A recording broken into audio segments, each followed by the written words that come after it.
চালু হতেই অন্নপূর্ণা যোজনায় অনিয়মের অভিযোগ উঠছে। অন্যান্য প্রকল্প পাওয়ার সত্ত্বেও অন্নপূর্ণা যোজনার সহায়তা অন্নপূর্ণাতে অনিয়মের অভিযোগ তুললেন খোদ বিজেপি বিধায়ক। তৃণমূল মদতপুষ্ট এক শ্রেণীর আমলার বিরুদ্ধে অভিযোগ তুলেছেন তিনি। এ বিষয়ে জানবো, ফোনে রয়েছেন প্রতিনিধি চন্দন সেনগুপ্ত। চন্দন, কি অভিযোগ সামনে আসছে? দেখো, অন্নপূর্ণা যোজনা গতকাল থেকে চালু হয়েছে। যারা অন্নপূর্ণা যোজনায় ফর্ম ফিল আপ করেছে তাদের অ্যাকাউন্টে ৩,০০০ টাকা করে ঢুকেছে এবং ঢোকার আগে যারা ফর্ম ফিল আপ করেছে তাদেরকে সার্টিফিকেট তুলে দেয় এলাকার বিধায়ক বা এলাকার যারা সরকারের আধিকারিক আছে তারা। এরকমই গতকাল মঙ্গলকোটের ব্লক অফিসে মঙ্গলকোটের বিধায়ক প্রায় ১৫ জনের হাতে এই অন্নপূর্ণা যোজনার সার্টিফিকেট তুলে যায়, যাদের অ্যাকাউন্টে ৩,০০০ টাকা করে এসছে। এই অন্নপূর্ণা যোজনায় টাকা দিতে গিয়ে শিশির ঘোষ অর্থাৎ বিধায়ক অভিযোগ করছে, বিগত দিনে যখন তৃণমূলের আমল ছিল তখন যে অভিযোগটা ছিল, লক্ষ্মীর ভান্ডারও পেত, আবার পাওয়া যেত অন্নপূর্ণা, লক্ষ্মীর ভান্ডারও পেত, আবার বিধবা ভাতাও পেত।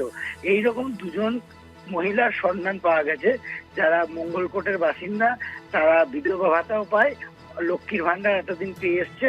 তা সত্ত্বেও এবার দেখা যাচ্ছে অন্নপূর্ণা যোজনা তালিকায় তাদের নাম উঠেছে এবং তাদের অ্যাকাউন্টে ৩,০০০ টাকা করে ঢুকেছে। এরপরে তিনি বিডিওকে এই বক্তব্যটা বলেন যে এরকম কেন হলো। বিডিও কোনো সদ উত্তর দিতে পারেনি। তিনি সঙ্গে সঙ্গে চলে আসে কাটোয়া এসডিওর কাছে, এসডিওকে অভিযোগ করেন এবং তিনি মুখ্যমন্ত্রীকে অভিযোগ করেন এবং জেলা শাসককে অভিযোগ করেন এবং তার পরিপ্রেক্ষিতে জেলা শাসক কথা দেয় এইরকম ঘটনা আর কোনো দিন ঘটবে না, পুরোটাই তদন্ত করে দেখা হচ্ছে। এখন ঘটনা হচ্ছে, তিনি বলছেন যে বিগত সরকার যদি যে কাজ করে থাকবে, এই সরকার যদি সেই কাজ করে থাকে তাহলে তফাৎ কি হলো?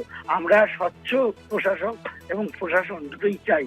সেই কারণে আমরা চাই যত শীঘ্রই সম্ভব এই যে গতকাল দুজনের নাম পাওয়া গেছে, মোট মঙ্গলকোটে ৮,০০০ অন্নপূর্ণা যোজনার নাম উঠবে, কিন্তু তার মধ্যে যদি এই গতকাল ১৫ জনের মধ্যে দুজন নাম অন্য তালিকায় থাকে, অর্থাৎ অন্নপূর্ণা যোজনা এবং বিধবা ভাতা, এরকম তাহলে প্রায় ১,০০০ খানিক মানুষের নাম ঢুকে থাকতে পারে।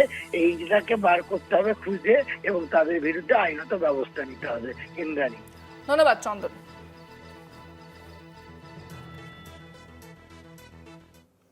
কার্যক্রম শেষে ১৫ জন অন্নপূর্ণা যোজনার সুবিধাভোগীকে সার্টিফিকেট প্রদান করা হয়।